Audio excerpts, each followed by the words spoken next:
ఇక మధ్యాహ్న సమయం ఇక స్థలంలో చేర్చినందుకని దేవుని ఎందుకు స్తుతించున్నాను.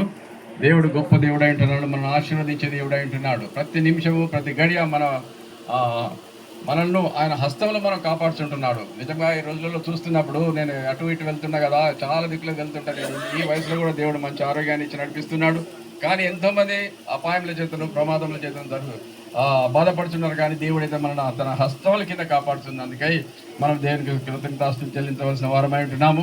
నిజంగా పాస్టర్ గారు కూడా చాలా 74 సంవత్సరాలు కంప్లీట్ చేసి ఇక 75 సంవత్సరంలో అడుగు పెడుతున్నందుకై దేవుని స్తుతించాలి. ఎందుకంటే ఎన్ని కష్టములు నష్టములు ఇబ్బందులు వచ్చినా కూడా వాటన్నిటిని జయం ఇస్తున్నాడు మనకు. హల్లెలూయా. మనల్ని కాపాడే దేవుడు అంటున్నాడు. మనకు ఆపదలు వచ్చినప్పుడు కూడా మనకు సహాయం చేసే దేవుడు అంటున్నాడు. ఇప్పుడు దాసపేద పాడిన గారు నేను కూడా ఒక పాట పాడాలనిపిస్తుంది. ఒక పాట పాడదామండి. ఆపదలో దేవుడు మనకాశయమునుదు గమనయోన్నాడు. ఆపదలో దేవుడు మనకాశయమునుదు గమనయోన్నాడు. దేవుడ పట్టణంలో నున్నాడు, దానికి చలనమో లేదు. దేవుడ పట్టణంలో నున్నాడు, దానికి చలనమో లేదు. అరుణోదయమున దేవుడు దానికి సహాయము చేయుచున్నాడు. అరుణోదయమున దేవుడు దానికి సహాయము చేయుచున్నాడు.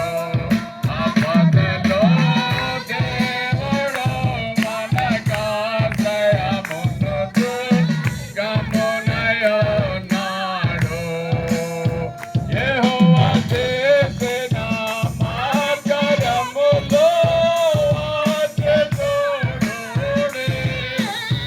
యెహోవా చేసిన మహత్కార్యములు ఆశ్చర్యకరుడే. ఆయనే భూమి మీద నాశనమును కలుగా చేయువాడయనే. ఆయనే భూమి మీద నాశనమును కలుగా చేయువాడయనే. ఆపదలో దేవుడు మనకాశయమునుదు గమనయోన్నాడు. హల్లెలూయా. ఆపదలో దేవుడు మనకు సహాయం చేసే దేవుడు అంటున్నాడు అని చెప్తున్నాడు. నిజంగా మన పట్ల దేవుడు ఆ కార్యం చేయించున్నాడు. పాస్టర్ గారికి 2-3 సార్లు అపాయం కలిగినను వాటిని అన్నిటి నుంచి తొలగించి స్వస్థతను గ్రహించి దేవుని నామము ఘనపరుచుకున్నాడు. కనుక మనము దేవుణ్ణి స్తుతించవలసిన వారమై ఉంటున్నాం. ఆయన చేసిన మహత్కార్యంలో మనం చూడాలి.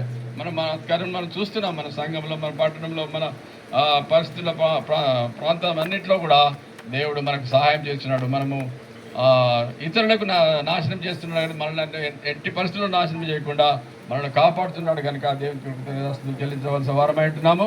దేవుడు ఇంకను పాస్టర్ గారికి మంచి ఆరోగ్యము మంచి ఆరోగ్యం ఇచ్చేలాగా మనం ప్రార్థన చేద్దాము. ఇంతవరకు వారికి విషెస్ చెప్తున్నాను. ఇంతవరకు దేవుడు కాపాడినందుకే దేవునికి కృతజ్ఞతలు చెల్లించు. Wish you happy new year pastor గారు. Thank you very much. Birthday wish happy birthday, not new year, birthday. Thank you. ఈ సమయం ఇచ్చిన పాస్టర్ గారికి వందనాలు తెలియజేస్తున్నాను. అట్లే గారికి కూడా వందనాలు తెలియజేస్తున్నాను.